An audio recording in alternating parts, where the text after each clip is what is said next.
Hey guys, welcome to another Warframe video, and this is sort of an update to the video I did yesterday because in a fairly typical DE fashion, they took a look at the operation, listened to player feedback and made it a lot better. They also fixed a lot of bugs, which is good too. The reason I said the operation was kind of lame was because of how the bounty was set up. It was incredibly travel heavy, you had to run across the plains 3 times to get from one objective to another, and most of the time you would just run there, pick something up and then run across the plains again. That was a bug, and I'm pretty sure they had a nice "oh no" kind of moment when they realized what was going on, because I wasn't the only one that got locked into this. There were a lot of people that got the same bounty over and over and over again, and a lot of people, including myself, got locked into this bounty where you had to go to the far right to get the toxin, then run to the far left to get to the mixer, then run north until you get the drone and then escort it to the boil. That was the worst and the most travel heavy version of this bounty. But that has now been fixed, so the mixture will now spawn in a random Grenier cave, then it will pick a random Grenier camp as long as it has an armored vault, and it will then pick a random drone. And most of the time,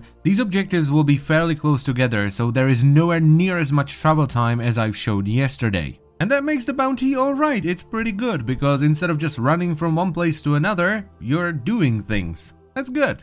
Though I still think they underutilize the caves quite a bit, because if you've been there you know that these caves are full of detail and they look awesome, but you literally just run in, pick something up and run back out again. They've also reduced the amount of standing you need to rank up, so a lot of you may find yourself being the rank of champion when you log in today. This is also good because it removes a lot of the grind, it's a lot less grindy now. And also, it was kind of nonsensical because you were required to farm like tens of thousands of reputation or standing to rank up, and then the items you would buy would be like 2k. It makes a lot more sense now. And finally, the Infested Catalyst research, which is the second resource you can mix in during stage 2, has now been finished if you've started it as soon as it was available. This one is a little bit more expensive than the Eidolon Phalanxes, the first resource, mostly because it requires 500 plastids, but then again you also get 5 of them just like with the Phalanxes. Now this works similar to the Phalanxes, so each one of them you add will add 250 extra standing, so if you put in all 8 you can get 3000 standing for each bounty. However, unlike the Phalanxes, which doesn't really seem to do anything, each one of those will also spawn 1 Hemosis, which is the Elephantis boss, at the end.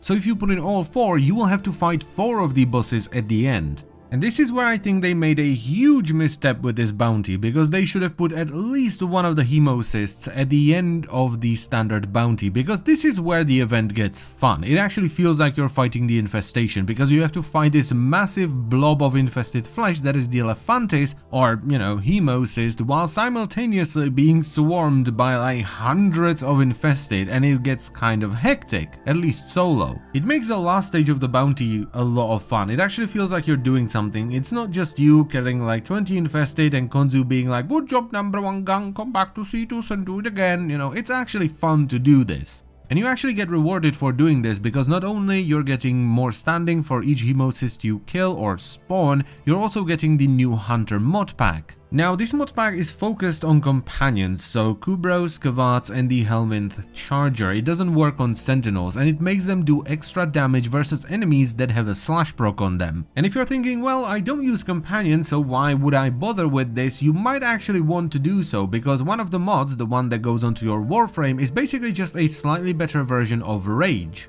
It converts 45% of damage taken to health into energy, whereas Rage only converts 40. And the best thing about this is that you don't have to farm the Hemocyst for like hours on end to get these mods. It seems to be a guaranteed drop, because I got one part of the mod pack every time I killed a Hemocyst, and you can spawn 4 of them in each run, so even though I only did a couple of runs, I almost have the full set. So yeah, they fixed a lot of the bugs, they saw the complaints and addressed them, so the event is actually kind of fun now. You should definitely go and check it out. And that's pretty much it for the video. So I thank you very much for watching, as always, and I will see you next time. Bye bye.